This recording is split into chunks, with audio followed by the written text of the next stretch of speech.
Good evening, and welcome. My name is Tony Marks. I'm the president of the New York Public Library. And to those of you here in the room and to those watching online, thank you for being with us. Tonight it is my honor to introduce Senator Chuck Schumer, New York's longest-serving senator in history and the Senate Democratic leader, as well as the highest elected Jewish official in American history. He is also the author of the new book, Antisemitism in America, A Warning, a deeply personal reflection of the Jewish American experience and the resurgence of anti-Semitism in this country. Senator Schumer is here tonight in conversation with Frank Foer of The Atlantic, and we're honored to have Frank here as well. Tonight's event is our annual Joy Gottesman Ungerleider Lecture, which explores themes represented in the holdings of the New York Public Library's Dorot Jewish Division. Founded in 1897, the Dorot Division holds more than 250,000 items and spans nearly 800 years, and sadly, also bears witness to a long history of anti-Semitism in this country and across the globe. I'm deeply grateful to Senator Schumer for sharing his perspective with us this evening, a perspective that's hard-won after years of service to this state and to this country. I want to acknowledge that many in NYPL and our community and the broader community we serve have strong and differing views about the ongoing tragic conflict in Gaza and Israel. We all know that we live in complicated times full of much discord, tragedy, and misinformation. Give me a minute. Now and throughout its history, the library has stood firm as a stalwart, nonpartisan institution dedicated to providing a platform for knowledge and ideas. And while it is part of our mission to include offensive material in our collections as part of the historical record, and to hold complex and often difficult conversations, we do not and will never provide a platform for hate against Jews, Arabs, Black people, or anyone else.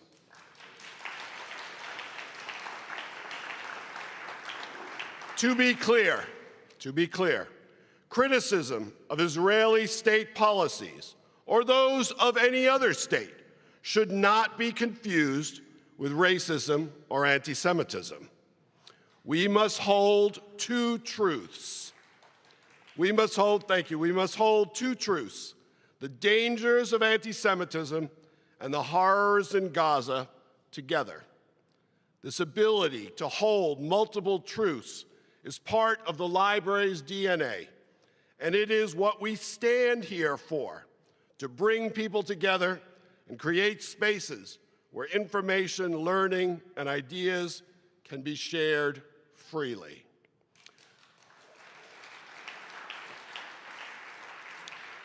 Which leads us back to tonight. Senator Schumer will speak with Frank, and afterwards, they'll take a few of your questions. If you're in the room, you can write your questions down on the note card that was left on your seat. If you're watching online, put your question in the chat.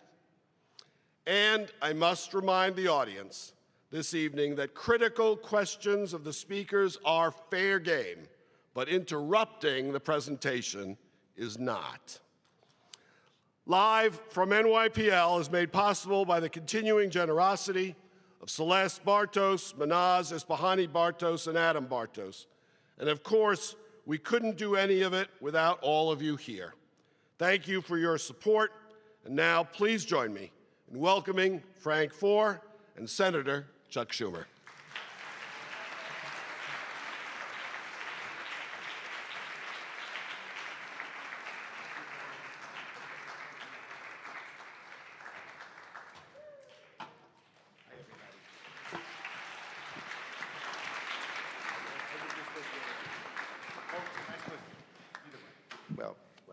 Okay. Congratulations on the book. Thank you, Frank. I know it was there was There was a book tour that was planned and events got in the way and security issues, but here we are discussing this now. I don't think your staff was terribly pleased when you decided that you were going to make anti-Semitism a defining issue. I'm sure there are many times where you do when staff approaches like that, they knew you're going to do exactly the opposite. But what was your staff's fear about you taking on the subject, and why did you feel compelled to go ahead despite their advice? Well, I think it's my staff is great staff. I've been blessed with a great staff for a long time. And they're always seeing, if there could be problems. Anti-Semitism is an issue that is very, very heartfelt. It's an issue that can bring controversy. It's an issue where you'd have to discuss things that some people wouldn't like. So they were trying to be protective of me. But I felt I had to write this book. I'm the highest-ranking Jewish elected official in America, and I saw that anti-Semitism had reared its ugly head in a way I'd never seen in America. I was born in 1950, and I grew up in at least these first 50 years, from 1950 to 2000, we Jewish people called it, many of us, the Golden Medina, the Golden Age. Why? Well, for one, America was advancing. My grandpa was very poor. My father never went to college. He was an exterminator. My sister once sent him a Father's Day card that said, "Dad, we're the only family that associates the smell of DDT with love." But here I am. And so we had advancement. Not just Jewish people, everybody advanced. Those were the era 50s, 60s, 70s, 80s, where there's advancement. But a second thing happened. The Holocaust, the Shoah, hung like a heavy curtain over America and the world. And the shame of allowing anti-Semitism to develop into what was the greatest of man's inhumanity against man meant that anti-Semitism greatly faded and was subdued. So that law firms that never would allow Jews in now did. Hospitals, why is there a Mount Sinai hospital? Because the regular hospitals did not allow Jewish doctors in. And all of a sudden, those barriers fell. Barriers, there used to be covenants everywhere in the suburbs. You can't sell your house to a Jew. Those faded. And even the innuendos faded. So it was a great era.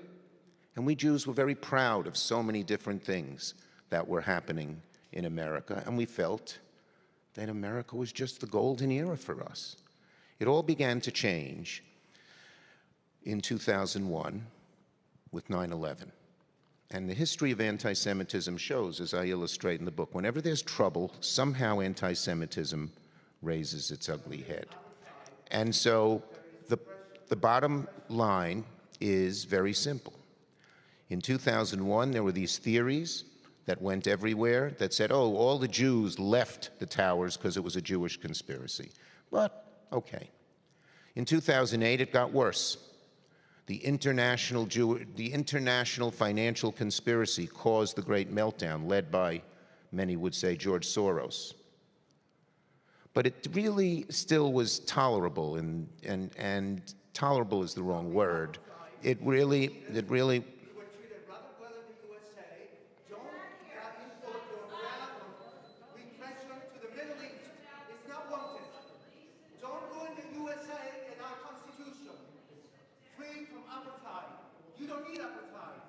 So in any case, it was not tolerable, but it was still at a relatively low level. After October 7th, it just exploded. You can look at the documentation. More incidents of anti-Semitism, overt anti-Semitism, than America had ever seen since the ADL started counting the incidents of anti-Semitism. And for the first time, people said, could it happen here? Used to be, no, what happened in so many other parts of the world couldn't happen here, but now people began to doubt, could it? And so I felt an obligation to combat it because I knew the history. And when anti-Semitism raises its ugly head, if you don't combat it, it gets worse. That's the history of the world. So I wrote the book aimed at 5 different groups. First, my generation. We started feeling, so many people in my generation were feeling, what's going on here? Things were so good and now they're bad. Am I wrong? Am I more alone? I felt as the highest ranking Jewish elected official in America, I could share my feelings with them. Second, I wrote it for their children. Children, you know, our children of our generation. They're pro-Jewish, pro-Israel by and large, but they don't know the history. I remember in 1967 in Madison High School, I walked around with a transistor radio attached to my ear because I thought Israel would be pushed into the sea by the invading Arab armies.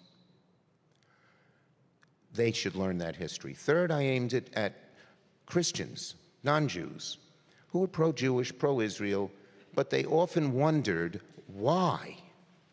Why are the Jewish people so sensitive? Why does something that doesn't seem that important to us seem so important to them?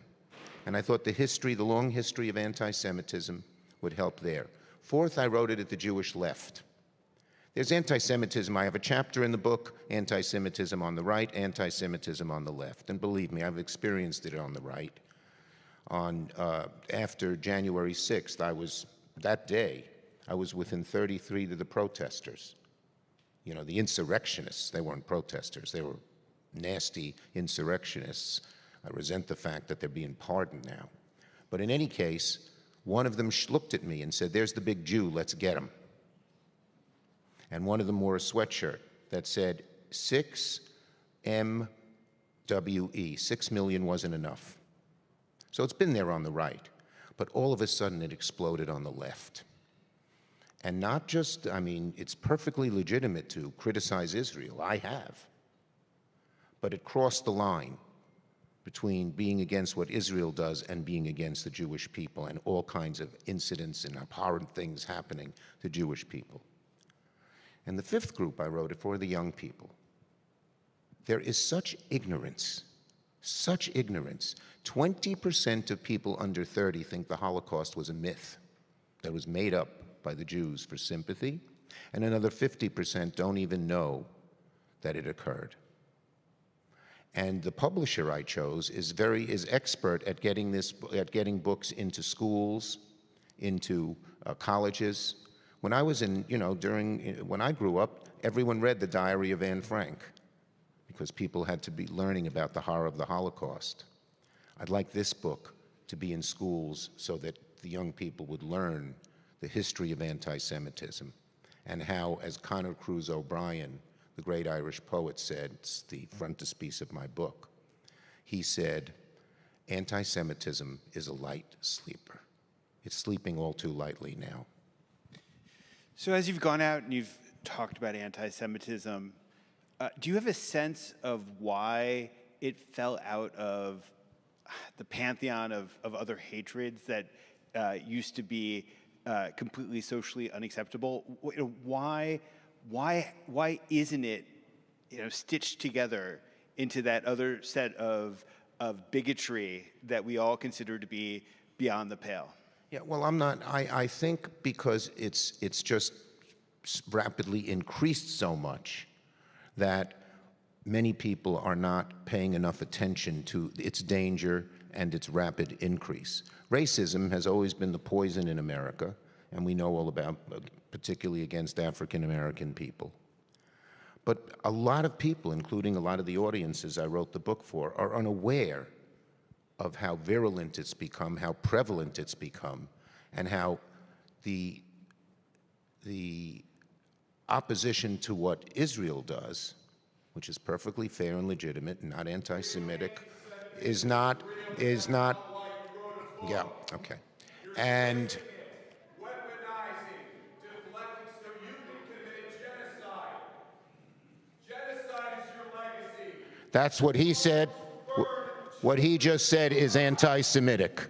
That's why I wrote the book.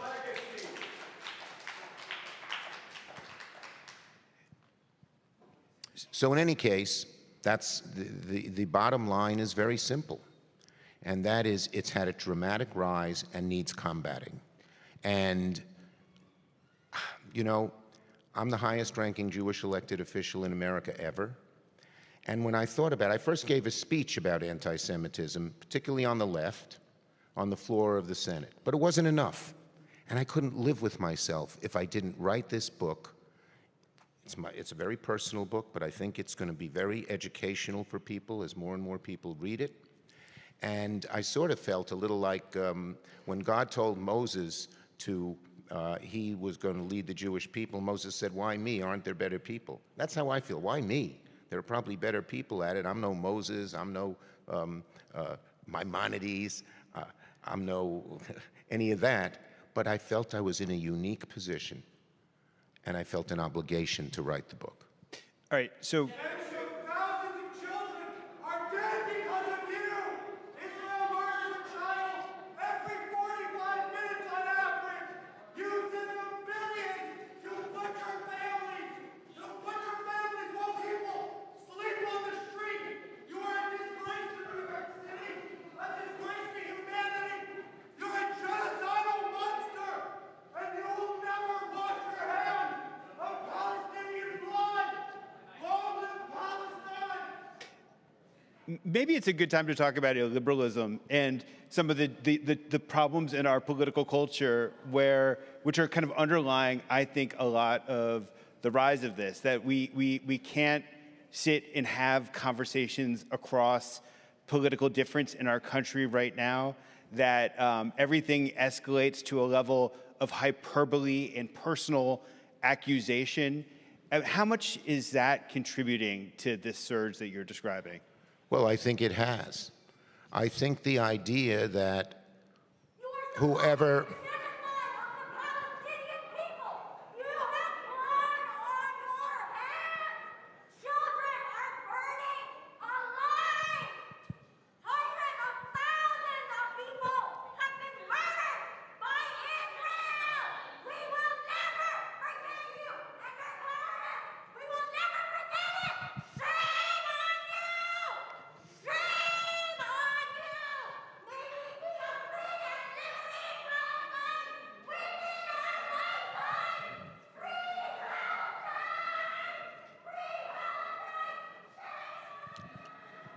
Well, this is a model of debate.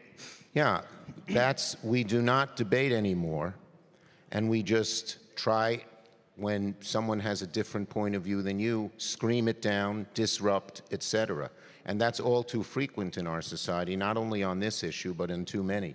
And the great thing about America is that the Founding Fathers said that we might disagree on our views, but we should debate them and treat each other civilly and let the people decide the outcome. Mm-hmm. When in your book,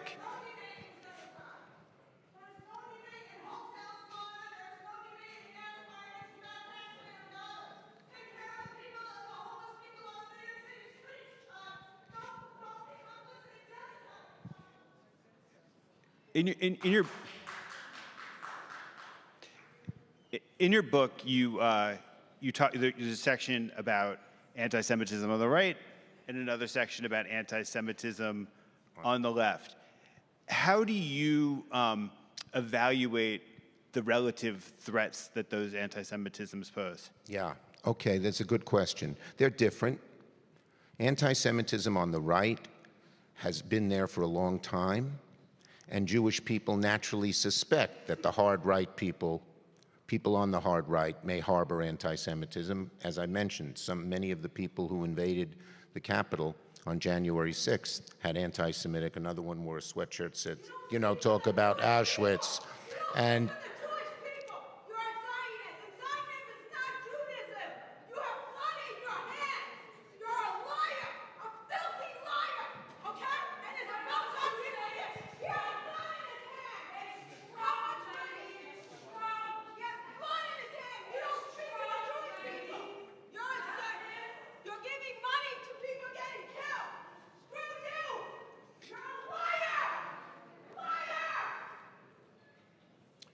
one of the things that I believe is an example of anti-Semitism is not believing there should be a state in Israel.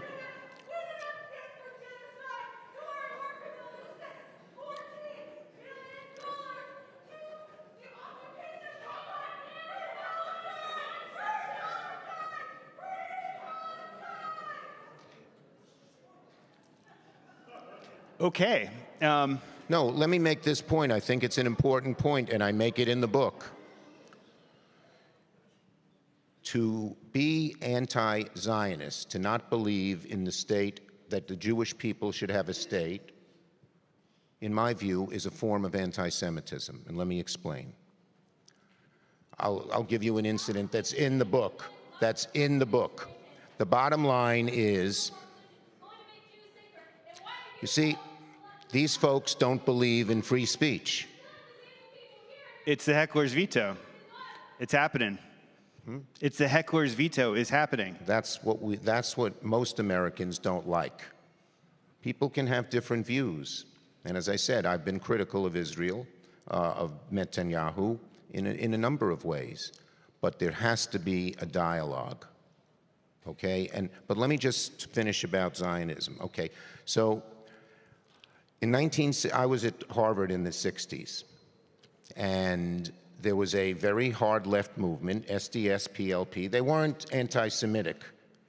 You know, on the left today, we see real anti-Semitism. Real anti-Semitism. A Jewish deli has a rock thrown through it because it's a Zionist entity.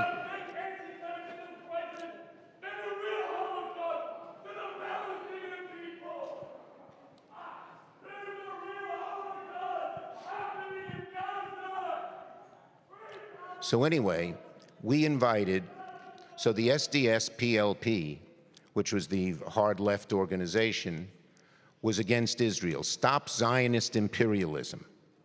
And so we, the Jewish students, invited Abba Eban. I don't know how many of you remember him, but Abba Eban was a Jew. He went to Eton, but then he went to Israel, and he became the Israeli UN ambassador to the UN. And the SDS-PLP went to this big theater, Sanders Theater. It had 2,000 people in it. But they were in the balcony, and they hung a banner saying, "Stop Zionist imperialism." They didn't believe there should be a Jewish state. Abba Eban, halfway through his speech, pointed to them.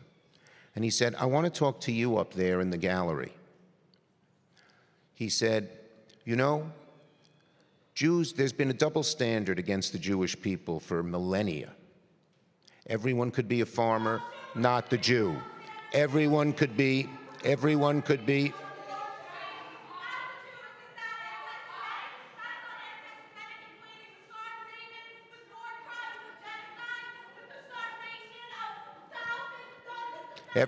be a farmer, but not the Jew. Everyone could be a carpenter, but not the Jew. Everyone could travel to Moscow, but not the Jew." He said, "We have a name for that. It's called anti-Semitism." And then he pointed to them. He said, "When every other people gets their statehood and freedom, you applaud it. When the Sri Lankans got their statehood and people, you applauded it. When the Zimbabwe people got their statehood and freedom, you applauded it. There's only one people you don't want to have a state, the Jewish people. The Jewish people. And that," he said, "is anti-Semitism." One of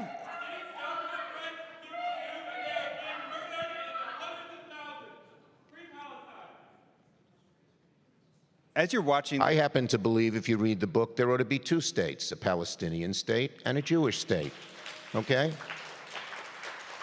The people who are anti-Zionist don't. Hamas, in its charter, basically says there should not be any Jewish people living in what is now Israel, Palestine, call it what you will. In their charter, it says, "Oh, is that a Jew behind the tree? Chop down the tree and shoot the Jew." Okay? And so the bottom line is very simple.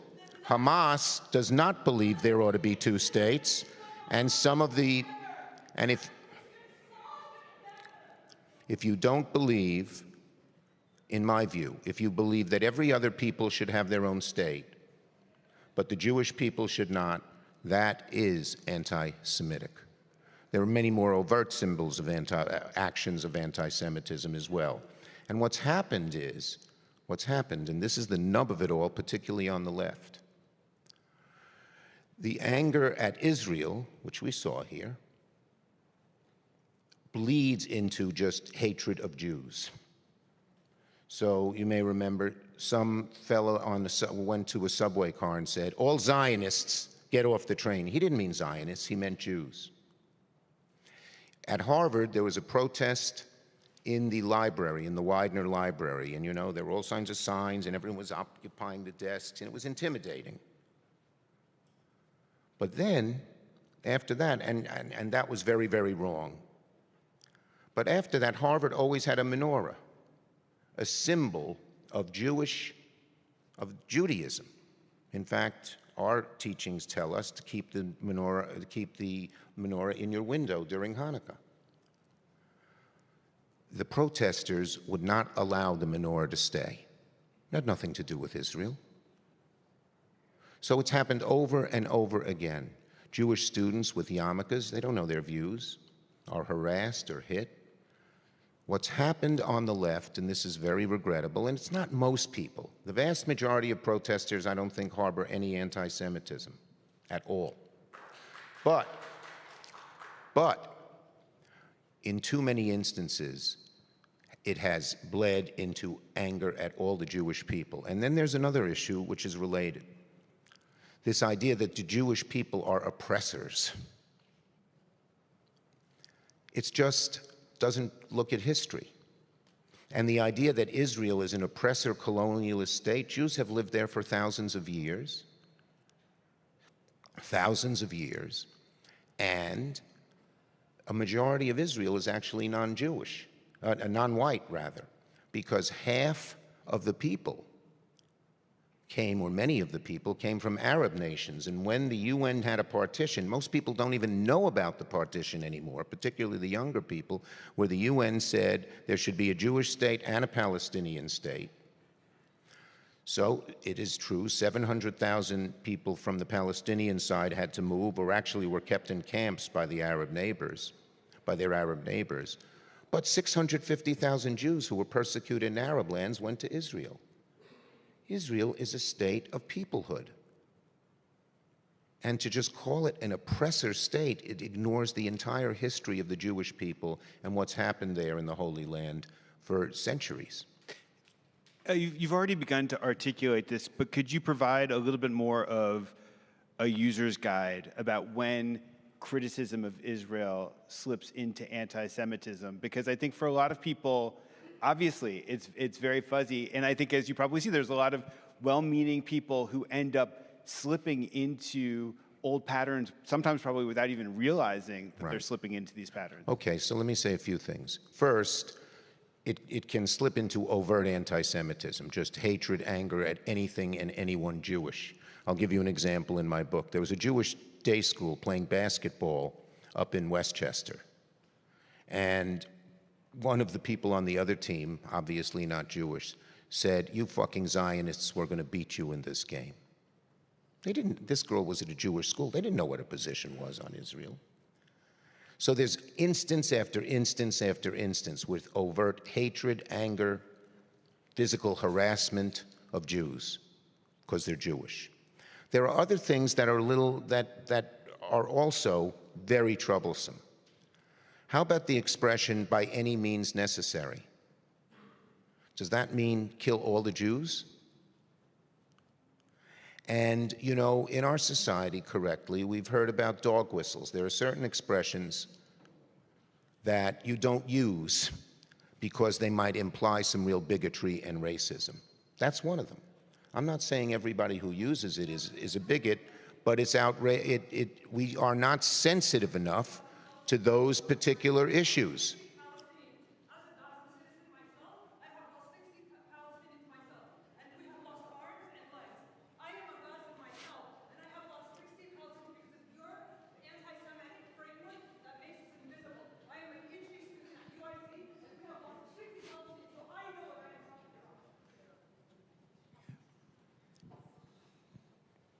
What's upsetting is, again, there are people who don't believe they should even listen to the other side, that the other side should not be heard.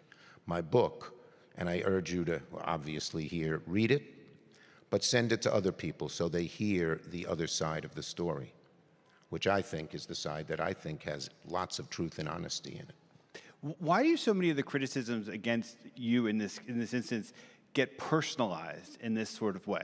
That's because, because when you don't want to argue the merits, when you think you're right and everyone else is wrong, it tends to devolve into personal criticism. I'm used to it. It doesn't bother me.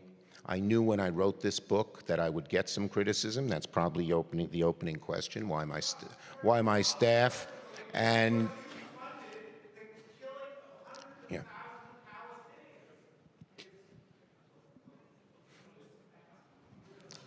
He's making the case. He's making it personal.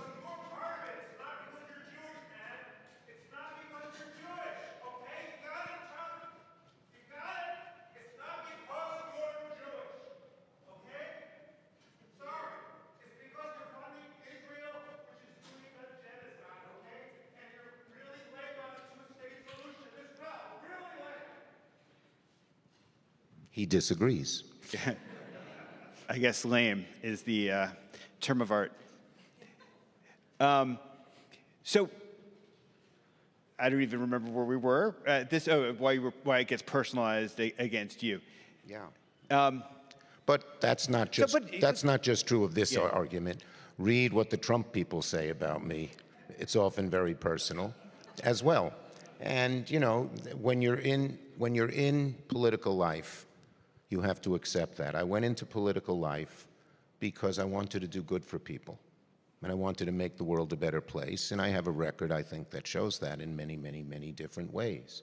But you also have to take some of the brickbats. But I will say this. Our society has become much coarser over the years. If I would have made this argument 15 or 20 years ago, I don't think people would just want to disrupt my speech. They might want to invite me to a forum and let's debate it, and that's fair. But not like this. All right, so part of the coarsening of American life, I would argue, has to do with the current occupant of the White House. And we've mentioned, you've already alluded to a school in Boston that you attended. And that school in Boston is now being thrashed by the president in the name of preventing anti-Semitism. What's his move there? And it's obviously bad for Harvard in America, but is it also bad for the Jews? Yes, it is. Let me just say this. Harvard did not do enough against anti-Semitism as it reared its ugly head in ways that we've talked about a little bit. It did not. And it deserves criticism for it. And in a government that doesn't believe in discrimination, there's nothing wrong with examining those specifics. But I believe what Trump is doing goes way beyond anti-Semitism. He wants to destroy these universities. And he and some of the right-wing people don't like this freedom of speech and that people at Harvard may disagree with what he has to say. And so he goes way beyond, and he uses anti-Semitism, which is legitimate, to go after that is legitimate, but as a pretext. So why did they cut money for medical research? Why did they cut money for medical research? Did they document anything that happened at Harvard Medical School or at Mass General or any of these hospitals affiliated with Harvard that had anything to do with anti-Semitism? No. And when they dramatically cut the money from Harvard, they're hurting 90% of the students who didn't protest one way or the other. They're even hurting the Jewish students who might have been, a victim of anti-Semitism. So I believe that what he's doing is very wrong. I'm proud that Harvard is fighting back. I hope other universities will fight back as well, because what they're trying to do is crush these universities, not because they're anti-Semitic. As I said, it's legitimate to look at those specific instances, but because they're bastions of free speech and of speech that Trump doesn't like. And it's going to hurt us. It's going to hurt us in terms of people living less long, because this great medical research for cancer or Alzheimer's will not be funded. But it also may get, incorrectly, get some people mad. You're right. incorrectly at Jewish people for this, which is so wrong. The blame falls totally on Trump, and we have to fight it back. And he does this, by the way, he does this in every quarter of opposition. I think it was despicable that the head of the FCC sent letters to NBC, ABC, and CBS and saying, we're examining you for liberal bias and we may take away your license. Did they ask Fox for their conservative bias? No. What they did at some law firms, again, any quarter of opposition, their attempt to call, we stopped this so far, but the attempt to call 501c3 organizations that they disagree with as terrorists, even environmental organizations, was again another example of trying to snuff out any opposition, and it's very dangerous and very frightening. Is it the overinflation of the role of Jews in American life, which I think is something that the administration is guilty of in the way that they're assessing the problem of anti-Semitism. Anti-Semitism may be a problem at Harvard, but it certainly doesn't merit the type of overreaction that they've engaged in. And the way that he's made it this centerpiece of the narrative, I mean, is there something almost anti-Semitic about that? Well, I think it's using anti-Semitism as a pretext to go way beyond where that should be. And as I said, it's very wrong, and it's going to hurt America in a lot of different ways. And it's not just Harvard, and it's not just the universities. They're doing it in all kinds of places. On the right, I mean, the president has dined with the Holocaust denier at Mar-a-Lago. Fuentes. Elon Musk has retweeted anti-Semitic things. There are instances of the likes of Joe Rogan and other things talking about Jewish money in ways that are, what is the dynamic on the right where nobody is calling that out there in the same sort of way that you're calling this out on the left? Yeah, well, in the book, you're exactly right. I call in the book on the chapter where we talk about anti-Semitism on the right, I call on Republican politicians to call out that kind of anti-Semitism the way I and some others have called out anti-Semitism on the left. And for instance, let me give you a little example that's pretty prevalent. The Great Replacement Theory. There's something called the Great Replacement Theory. It was originated by a Frenchman. And it basically had the view that the Jews are flooding, quote, white European and American society with immigrants because they want it to be non-white. It's a theory that has racism and anti-Semitism underlying it. And yet some of the more mainstream Republican politicians, so a few have repeated it, I mentioned them in the book, and most haven't rebutted it. And that is very, very bad. And I'd give that, and Trump doesn't do it either. You know, there's sort of a superego and an id in a certain sense in this type of society. Superego, and the id is the bad instincts people might have in terms of racism in general. But leaders have an obligation to be the superego, to put down that racism wherever it occurs. Every president that I lived under until Trump did it. So, you know, obviously Obama and Clinton and Carter, but also Reagan and HW and W. Trump is the first president who seems to just either, he doesn't put it down, which is his obligation. And even to the point that at Charlottesville, when the right-wing hooligans, many of whom were Nazis, went to a Jewish synagogue and said, burn it down, Trump said, well, there are good people on both sides. That is such an abnegation of his responsibility as president. And he's done this over and over again, whether it's sitting down with Fuentes, not putting down this great replacement theory, or many other instances. So is there something darker at work there? You know, it's hard to speculate. All I can tell you is he's not doing close to enough to put down bigotry and racism. The opposite, right? He's stoking it. Yeah.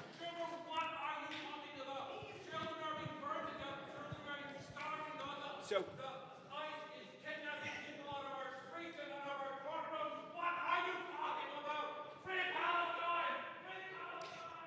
you gave a pretty scathing speech about Benjamin Netanyahu at a certain point. You write about this in the book and the decision to give that speech.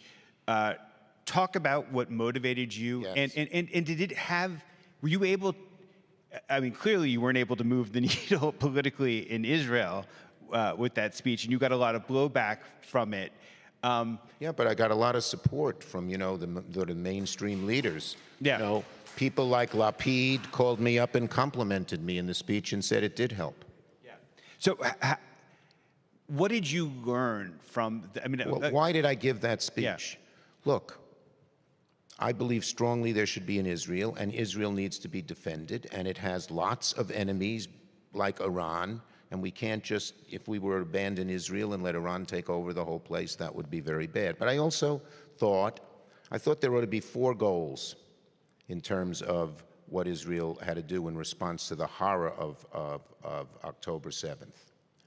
One was to make sure that Hamas was radically reduced, that we could never really have peace until Hamas was radically reduced, period.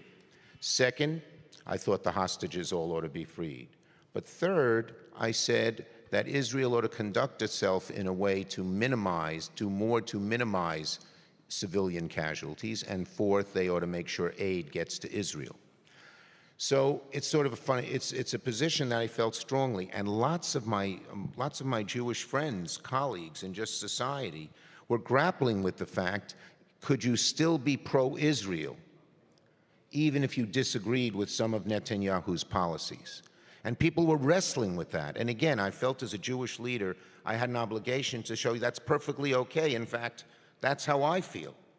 And the number of people when I gave that speech who came over to me and hugged me, even tears in their eyes, saying, thank God someone has said what I'm feeling, because I think it's the right thing to do. So I'm proud I gave that speech. And yes, the Israeli right didn't like me for it, the ones who were totally pro-Netanyahu. And I've known Netanyahu for a long time. But I felt I did the right thing, did then and do now. Both Biden and Trump have struggled in their ability to get Netanyahu to adhere to their preferred policy. Based on your own experience of dealing with them, what you read about in the book, where have they gone wrong? Well, Netanyahu, is governed by what is good for him in Israel. And sometimes that's not in United States interests, I'm going to take a minute on this. There may be down the road a chance that we could come to some kind of long-term stability and even peace in the Middle East. And that is because right now you have some things that have changed. Hamas is radically reduced. Hezbollah, the threat to Israel, who sent rockets in, they are reduced. Syria is not under Assad. The Iranians have revealed their own impotence when they fired 300 rockets at Israel. Very few of them hit. But the biggest thing that's changed is Saudi Arabia. Saudi Arabia at one point felt Iran was its greatest enemy. But when Iran sent missiles to wipe out one of the oil production centers, Saudi now says, look, it's much better off if we can have peace with Israel because Iran is our greatest enemy. And they want it. But the one thing they want, they're willing to come in, they're willing to put aid in, they're willing to rebuild a lot of the damage that's been done and put in a moderate Palestinian leadership that can live in peace with Israel. Abbas is much too weak to do that right now. But the one thing they've asked for is that Israel say down the road there ought to be a two-state solution. Down the road, it would be demilitarized, it would take some time, there'd have to be a moderate Palestinian authority or governing body in place. And Netanyahu, because of Smotrich and Ben-Gvir and his cabinet, has resisted that. So the question, and you ask a very prescient question, will Trump put pressure on Netanyahu to try and make this happen? Now, so far we haven't seen evidence of that, but what we did see even tonight is that Trump is, through, what's his name? Witkoff. Witkoff, trying to get a ceasefire where the hostages are released, and is putting some pressure on Netanyahu to do it. So this is a chapter that's unwritten, but me being an optimist and a hopeful person says maybe something better could happen. But I believe the ultimate solution, as I said, is a two-state solution. That's the way to go. Yeah. I just out of curiosity, what do you say to the people, and we heard some of them tonight, who say there is no such plausible thing as a two-state solution? Well, it's a sham. The people we heard tonight, and I don't know their views, but my guess is they don't believe there should be an Israel. Yeah. Because they yelled at, some few of them yelled at me when I said there ought to be a two-state solution. And as I said, that is unfair, and that is wrong, and but there are a lot ought of to be a people. Jewish There state. are a lot of people on both the Israeli camp and the Palestinian camp who are who argue that it's impossible to believe in a two-state solution given the current realities. What do you say to them? I say to them that if both the Israeli people and Palestinian people believed that a two-state solution was actually feasible and each side would accept the other, it's more likely to happen. And I'm hopeful that that could happen as we evolve here. So I think when I listen to people, even some Jews, I hear them say, you know, they blame Netanyahu for the spike in anti-Semitism here. They say if the war hadn't happened, what do you say in response to that? Anti-Semitism, there's no excuse if you disagree with how Netanyahu has conducted the war to be anti-Semitic. And it's vicious and it's nasty, and we ought to fight it every step of the way. As I said, there's a difference between opposing Israel's policies and showing hatred, disruption, harassment of Jews. If the war ends, will anti-Semitism subside at all? Look, as Conor Cruz O'Brien, the Irish poet, said, as I mentioned earlier, anti-Semitism is a light sleeper. And what we've learned, and this is something I think that Jewish people differ from non-Jewish people, we carry 5,000 years of history on our shoulders. And any time there is disruption, anger, upsetness in the world, somehow it all too often turns on the Jews. And so it's always there. We talked about this. There's a writer who writes a book called Anti-Judaism. His name is Nierenberg. And he said, because the Jews are an other, and society always needs an other to blame, all too often, when people are anguished and troubled, they blame the Jewish people. And I think it's important to know that history. And I think those of us who are Jewish learn it. It's sort of interesting. What are all of our holidays? Our holidays are about escaping oppression, whether it's Passover or Purim or Hanukkah. And so it's always there. Sometimes it's at a higher level, sometimes it's at a lower level. Right now, it's increasing. And as I said, I felt obligated to write this book because one of the best antidotes to anti-Semitism is knowledge, is education. Tell people what happened in Germany. You know, and I tell this in the book. This is sort of interesting. My grandpa, who was an immigrant, I remember he told me during World War I, the Jews all rooted for Germany over Russia because Germany was so much more civil to the Jews than Russia. Well, look what happened 30, 40 years later in a society that was supposedly pretty well educated and had a lot of college degrees, and where Jews had achieved tremendous prominence in the arts and in music and in science. So the question, as I mentioned earlier, can it happen here? I still don't think it's going to happen here, thank God. Our roots of democracy are weaker. But the question that could it happen here, for the first time I'm hearing my Jewish friends, colleagues, et cetera, ask me that question. And that's very profoundly disturbing. One thing I appreciate that you did earlier in the conversation is that you you filtered things both through history and the kind of the knowledge that things can often go very wrong for Jews, but also through a sense of like let's try to keep everything in perspective and let's not try to tar people.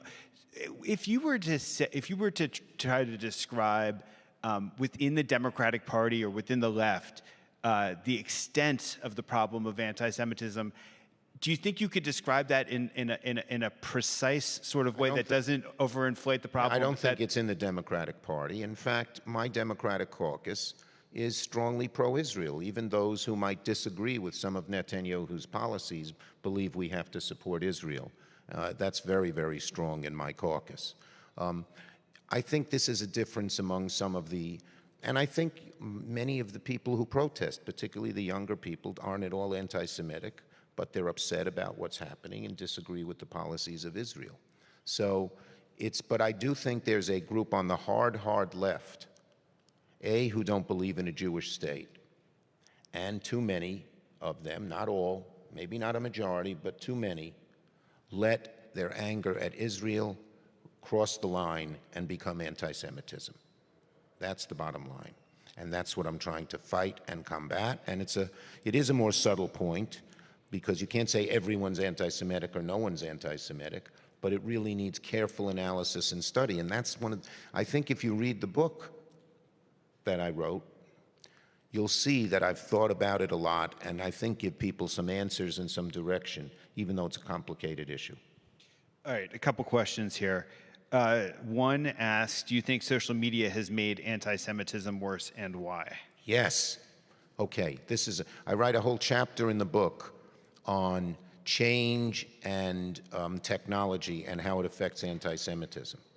And when there have been dramatic changes in technology, anti-Semitism has spread more rapidly.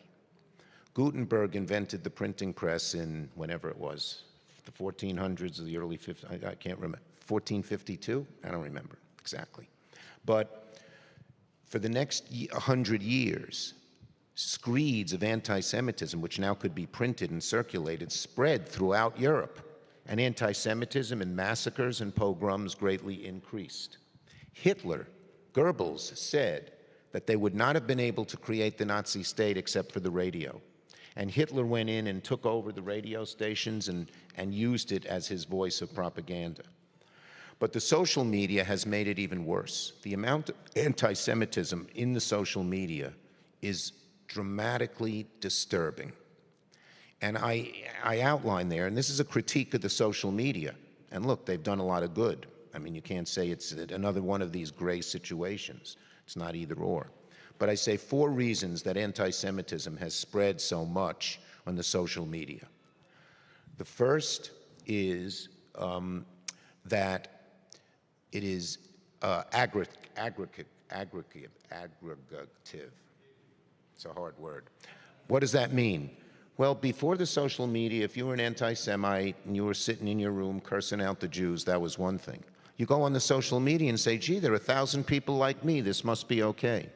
The second is its scope. It can reach millions, billions of people. The third is it's anonymous. So people who would never say anything with their names attached to it, often vicious anti-Semitic things, go do it. And fourth, unlike the traditional media, there are no editors. So in the past, an editor would say, you can't write this, it's false. And they had all kinds of rules. But the social media leaders say, we're just a platform and anything goes. So those 4 things have combined and made the social media very, very, unfortunately, often character of anti-Semitism. What's the answer? I think ADL is trying to do this and some others. I think the Jews have to pay much more attention to social media and answer the bigotry much better than they have. Is there a regulatory solution? That's a good question, and some people have wrestled with that, Rule 320 and other things like that, and it's a debate in Congress.